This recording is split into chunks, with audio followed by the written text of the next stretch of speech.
जैसे कि अगर किसी मनुष्य ने हमें चोट दी है, उसके बाद वो चला गया, तो हमें उस चोट से एक सबक लेना चाहिए।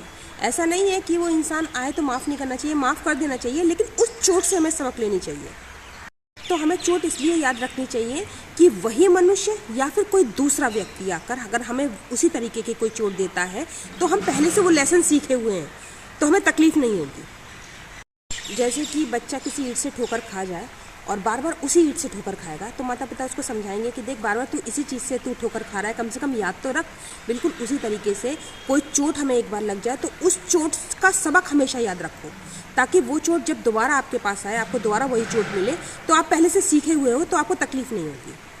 तो ईश्वर तो चोट हमें इसलिए देते हैं ताकि हम उस गलती से कुछ सीख ले सकें। तो हम उस गलती से सीख नहीं लेते हैं, तो बार बार हमको चोट लगती है और हम उसको दुख समझ लेते हैं। लेकिन ऐसा भी नहीं है कि एक चोट लगने के बाद दोबारा आपको चोट नहीं लगेगी। आपको फिर चोट लगेगी, आपको फिर सीखना है, आपको फिर चोट लगेगी, आपको फिर सीखना है। फिर एक टाइम बाद आप खुद ही महसूस करेंगे कि वो चोटें जो आपको लग रही थी, उन चोटों से आप कितने मजबूत बन चुके हैं। तब आप ईश्वर को खूब धन्यवाद करेंगे। और एक दुख का कारण ये भी है कि इंसान के पास जो नहीं होता वो उसके लिए रोता है। जैसे जिसके पास पत्नी नहीं है, वो ये कहता है अरे लोग, सारे संसार में लोग कितने सुखी हैं, सबके पास पत्नी है। लेकिन जिनके पास पत्नी है, उनके पास धन नहीं है, तो वो ये कहते हैं कि अरे जिनके पास धन है वो कितने सुखी हैं। वो ये नहीं देख पाते कि उनके पास पत्नी है।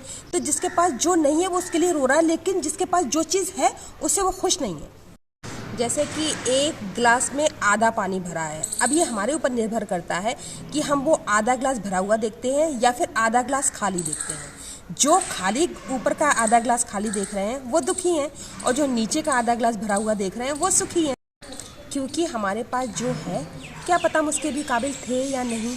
और एक बात ये भी है, हम परमात्मा से परमात्मा को मांगने की बजाय उनकी बनाई हुई संसार की चीज़ें मांगते। इसमें पता है मूर्खता क्या करते हैं कि जैसे कोई पेड़ है तो हम पत्तियों में पानी लगा रहे हैं, हम टहनियों में पानी लगा रहे हैं, लेकिन नहीं लगा रहे हैं तो उसकी जड़ में पानी नहीं लगा रहे हैं। जब हम ईश्वर से ईश्वर को ही मांग लेंगे तो उनकी संसार की सारी चीज़ें ही हमारी हो जाएंगी।